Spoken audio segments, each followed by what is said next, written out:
इतनी माएँ आज तुम्हारे इंतजार में, उन जवानों की। मैंने शायद इसे कबल भी कहा हो अपनी तकरीरों में, फिर मैं आज दोहराता हूँ। एक नौजवान है आज भी। मैं बच्चों से कहता हूँ, वक्त को गनीमत जानो मेरे अजीज बच्चों। जो अल्लाह ने तुम्हें माँ बाप की दौलत से नवाजा है, ये दोबारा नहीं मिलते। एक बार इनका जनाजा निकल जाता है तो दुनिया में अंधेरा छा जाता है। फिर दोबारा बाप की जैसी कोई छत भी नहीं मिलती और माँ के जैसा कोई साया भी नहीं मिलता। ये याद रखना हमेशा। एक नौजवान को मैंने देखा था, वो बड़ा अय्याश तबीयत का था। माँ बेवा है, बहुत पहले ही शौहर का इंतकाल हो गया था। बच्चा सिर्फ 4 साल का था या छोटा सा था। जब से वो घरों के काम कर करके अपने बच्चे को पालती थी। जवान हुआ तो औबाशों की सोहबत में लग गया, बदमाशों की सोहबत में आ गया। माँ को अब इससे बड़ा धचका और क्या लगे। एक दिन आई थी मेरे पास रोते हुए, कहा गजब हो गया, जिंदगी ने पहले ही मेरे से शौहर की जुदाई, और मैंने ऐसे अय्याम काटे कि लोगों के जूठे बर्तन धोए, इस उम्मीद पर कि एक बेटा है जवानी में, ये जब पहुंचेगा तो मेरे बुढ़ापे का सहारा होगा। लेकिन मुफ्ती साहब ऐसा हो गया कि मेरा बेटा बदमाशों की सोहबत में चला गया। अब मेरा वो आखिरी सहारा भी खत्म है, मैं किसके पास जाऊंगा। वो गम के मारे इतना रोई थी। मैं जब भी आज याद करता हूँ उस खातून को तो मुझे तन्हाई में रोना आता है।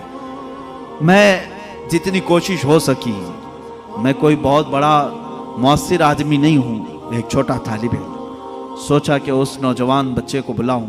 उसके साथ मैंने थोड़ा वक्त गुजारा, उसे समझाया तेरी माँ की कदर और कीमत क्या है। वो एक बेवा है, एक बेवा है। वो 4 औरतों के साथ बैठने में शर्म करती है। क्या तू अपनी माँ के साथ वक्त नहीं बिताता? दुनिया में तेरे दोस्त होंगे, तुझे दोस्त छोड़ करके जाएं तो तुझे कितनी तकलीफ होती है। तू सोच अपनी माँ को, उसके तो कोई दोस्त नहीं, और उसका बेटा भी उसको रात अकेला छोड़कर जाता है। वो रोया मेरे पास, कहा कि हजरत मैं वादा करता हूं अपनी माँ के लिए मैं काम करूंगा। मैंने समझाया। दूसरे दिन कहा मैं नौकरी के लिए तलाश में चलता हूं। मुझे वो बात आज भी याद है, तकरीबन 6-7 साल हो गए होंगे।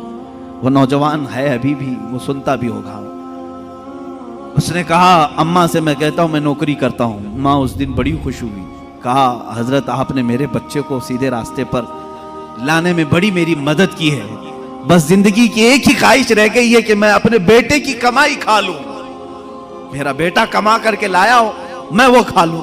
जिंदगी पर लोगों के जूठे बर्तन धो धो करके बच्चे को पाला है, एक बार मेरा बेटा खिलाए मुझे। वो इस आस में रही। वो बेंगलुरु या कहीं किसी इलाके में नौकरी पर गया। महीना गुजरा था, तनख्वाह आई उसकी। उसने कहा तनख्वाह संभाल कर, पहली तनख्वाह मैं अपनी माँ को लेके जाता हूँ। वो पूरा अपनी तनख्वाह, अपनी सैलरी लेकर के गांव पहुंचा था। उसे पता ही नहीं था उसके घर के पास भीड़ जमा हुई थी। जब उसने देखा तो लोगों ने कहा कि तेरी माँ का रात में इंतकाल हो चुका।